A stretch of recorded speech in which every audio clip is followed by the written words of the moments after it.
Bonjour, c'est Cryptolyse, j'espère que vous allez bien en ce vendredi 22 septembre 2023. On est aujourd'hui ensemble pour parler du token ANKR, le token du protocole Encore. Encore qui est un protocole très intéressant et comme d'habitude ces vidéos update on va les disséquer en deux parties. Une partie fondamentale où on va expliquer le but, ce qu'est réellement Encore et ensuite on va attaquer la partie technique pour se projeter sur des prix moyens, courts et long terme, des prix d'achat, des prix de vente et ça commence tout de suite.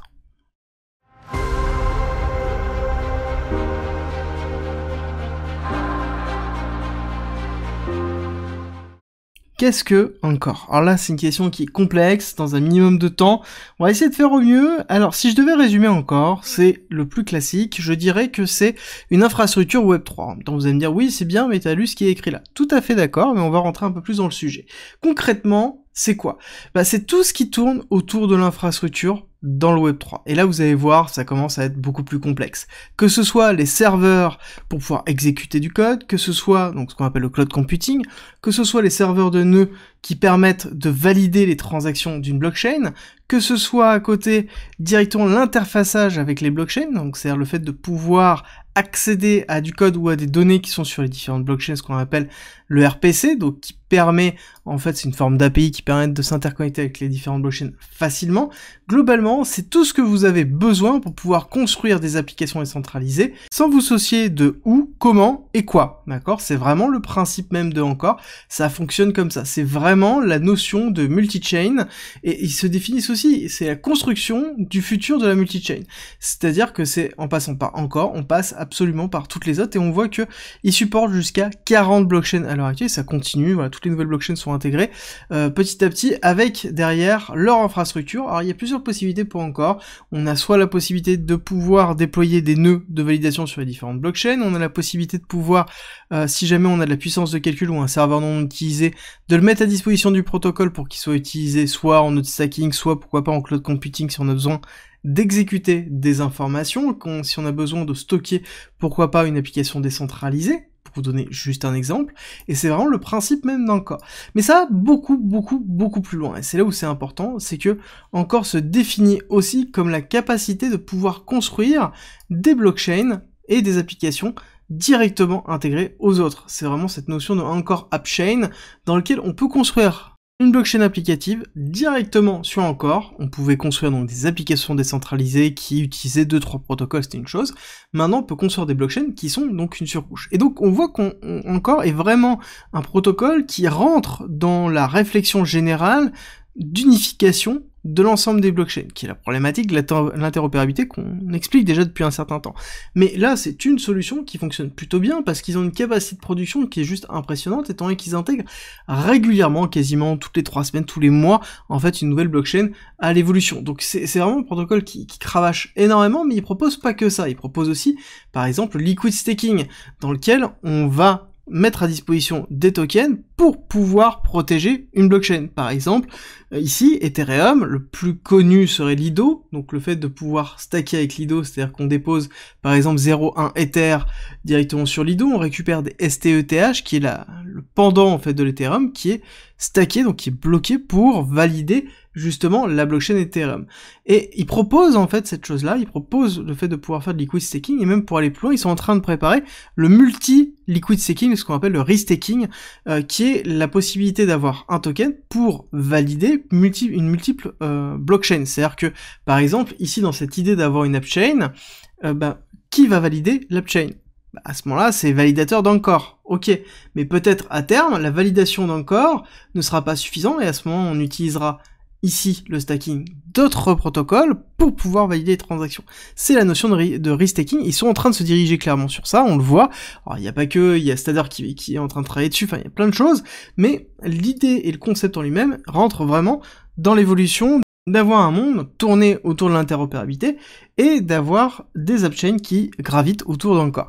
Et c'est vraiment dans cette dynamique-là, on le voit, dans tous les cas ils sont en train de se structurer autour, et il n'y a pas à se douter qu'à terme, ils vont proposer des solutions de sécurisation de blockchain intégrées avec les autres blockchains. C'est vraiment le principe, et clairement, l'évolution que l'on a au niveau d'Encore, c'est vouloir être le protocole par-dessus toutes les blockchains. C'est un peu ça, je pense que c'est un petit peu l'idée. Concernant le token en lui-même, on n'a pas d'inflation étant donné qu'on est à 100% de la max supply, il y a 10 milliards d'encore, dans lequel on a une market supply diluée qui est à 177 millions, qui est relativement basse. On va en discuter justement dans la notion de prix qu'on commence tout de suite avec l'analyse technique.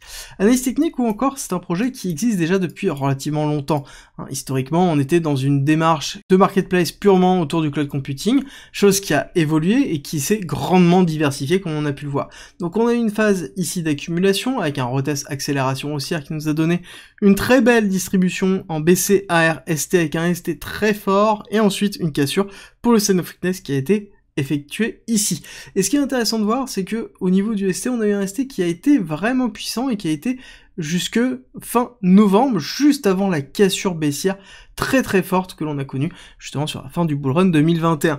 Et cette cassure ici, ce qui est intéressant de voir aussi, c'est qu'elle s'est fait une rupture qui est très proche du BTC, dans le sens où on va avoir un BC AR ST qui correspond en fait, sauf que là on n'a pas fait un nouveau top, mais globalement qui correspond exactement au BTC, dans lequel ensuite on a maintenu les lots ici de la R durant toute la période janvier, février, mars 2022, et ensuite on a eu Terra Luna qui nous a enchaîné à la baisse, et justement on a eu Terra Luna, on a eu Celsius qui est ici, donc on voit qu'on a eu très peu d'impact entre les deux, et ensuite on a eu quand même une zone de ranging qui est relativement fort. Par rapport à d'autres blockchains où on s'est retrouvé sur une forme de dilution, où on avait quelque chose qui faisait comme ça, ce qui est plutôt logique, hein, je veux dire, quand on a 50% des tokens qui sont à libérer, donc forcément on va avoir une pression baissière qui va être tout le temps de la libération des tokens, ce qui n'est pas le cas pour Encore. Donc Encore a réussi à tenir et à créer une forme de range qui est plutôt solide, hein, somme toute. On voit que le range, le bas du range se trouve ici à 0,014 et le haut du range se trouve dans les alentours de 0,05.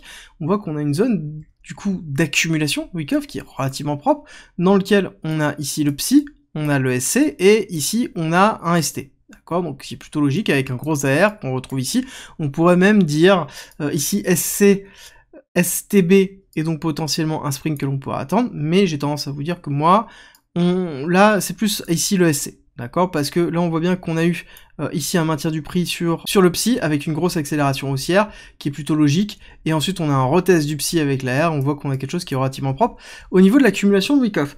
Donc on est dans quelque chose qui est structurellement ok, on n'est pas dans quelque chose qui est plutôt bon structurellement, dans le sens où on n'a pas eu de rupture haussière et un retest, donc on n'est pas dans cette démarche-là, mais on est dans une zone de ranging avec une macro générale qui est plutôt baissière, un BTC qui est plutôt baissier aussi, dans lequel on a un flux qui est structurel. Actuellement, oui, on a une accélération haussière début d'année 2023, mais on voit qu'on a quand même vachement de mal à continuer cette accélération, donc on est dans quelque chose qui tient malgré les conditions qui sont plutôt néfastes, et qui tient plutôt bien quand on le considère à d'autres altcoins, donc ce qui montre une certaine force au niveau du cours.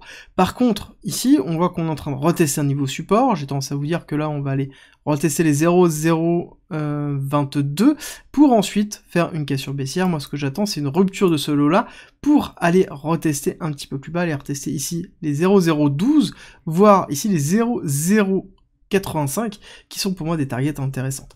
Encore, ça fait partie des protocoles certainement qui vont faire partie de mon portefeuille pour le prochain bull run, à condition que j'arrive sur des prix qui sont intéressants. Est-ce que c'est intéressant? Oui, je suis dans ma spot zone, mais je cherche toujours des entrées qui sont les plus intéressantes pour moi, quitte à ne pas m'exposer à ce type d'actifs. Mais, par exemple, si on a une rupture ici de ce lot-là, certainement je rentrerai sur le projet, surtout qu'on retesterait l'accumulation pour aller chercher après des targets un peu plus hautes. Bon, du coup, on se fixerait quoi comme target au niveau d'un Encore? Alors là, c'est intéressant parce que, étant donné que c'est un projet qui a une faible market cap, on a pas mal d'évolutions possibles. On a plusieurs choses. Déjà, première chose, on pourrait considérer une vague de Heliotist. Alors ça nous donne vraiment une target très long terme, hein, donc c'est-à-dire fin de bull run, dans lequel on a eu une injection massive, etc. On irait chercher la target 1,618 qui nous amène à 0,36. 0,36 pour Encore, ça représente globalement une market cap de 3 milliards. Ce qui est pas énorme. 3 milliards, 4 milliards, c'est vraiment pas énorme. Donc pour moi, on a plusieurs targets. Première chose, c'est la rupture ici de ce haut de range, donc on irait chercher les 0,05. Le deuxième, c'est la prise de liquidité des 0,10 dans lequel on aura certainement beaucoup de mal à passer, on va pas se cacher. Et ensuite, c'est de la découverte de prix avec la rupture ici du BCAR-ST avec une recherche de l'UT et l'UTAD, d'accord? Donc deux nouveaux ATH dans lesquels on irait chercher potentiellement le 1,618 et voir pourquoi pas plus haut et aller chercher des market cap qui sont dans les alentours de 10, 15, 20 milliards, qui serait logique si on arrive à avoir Encore qui devient un leader pur au niveau de la SAC utilitaire au-dessus des autres blockchains. Donc c'est-à-dire que ce serait le protocole utilisé par, globalement, tout le monde pour pouvoir construire, pour avoir de l'interopérabilité, etc. Dans tous les cas, ça va être la guerre des Layer 2, ça va être la guerre de l'interopérabilité sur l'année 2024 et sur le prochain bullrun, on n'en doute pas, et il va falloir voir quelle va être la valorisation des différents tokens. L'évolution du token va être liée principalement à l'injection de liquidité que l'on verra lors du bullrun. Donc il est compliqué de pouvoir se projeter sur des targets qui sont beaucoup plus hautes, mais clairement le gagnant des Layer 2 et le gagnant de l'interopérabilité aura une valorisation qui dépassera les 70, 75, 80 milliards. D'accord, il faut bien comprendre ça, c'est quelque chose qui éclatera vraiment très très haut. Est-ce qu'on peut considérer qu'encore à cette capacité-là, je suis pas encore confiant, mais en tout cas, je suis sûr qu'il a une capacité d'aller casser son ATH, et en tout cas, c'est quelque chose que je vais chercher pour optimiser une très belle entrée pour aller chercher des performances relativement importantes. Donc si on arrive à avoir mon entrée de 1-1 ici, ça, on aurait des performances sur une rupture de l'ATH qui serait déjà de 1600%, sur ensuite un 618, on serait sur 2700% sur un prochain bullrun. Une fin de bullrun, encore faudra-t-il tenir le token jusque-là, etc., etc. Il y a la gestion du risque qui va prendre en compte, mais on va avoir des grosses performances. C'est pour ça que je vais chercher une entrée basse, pour limiter mon risque, pour aller chercher déjà dans un premier temps des performances moyennes, et ensuite aller maximiser ces performances-là avec le reste une fois à partir du moment où j'ai couvert mon risque. Comme d'habitude, c'est une question d'exposition. Faites attention à votre capital et à l'exposition que vous voulez avoir par rapport aux différents protocoles. Moi, personnellement, j'investis dans des protocoles que je connais et que je vais suivre à terme et que je vais suivre régulièrement, quasiment toutes les semaines. On a terminé pour aujourd'hui, j'espère que cette vidéo vous a plu. Si c'est le cas, n'oubliez pas de me laisser un like et un commentaire, ça me fait toujours très plaisir. Et si vous avez aimé vraiment ce type de concept de vidéo, je suis sûr que vous allez apprécier celle que j'ai effectuée hier sur NIR, la crypto de NIR Protocol, qui essaie de devenir le Windows des blockchains. Je vous mets le lien ici, et nous, on se retrouve demain 13h30 pour l'hebdomadaire.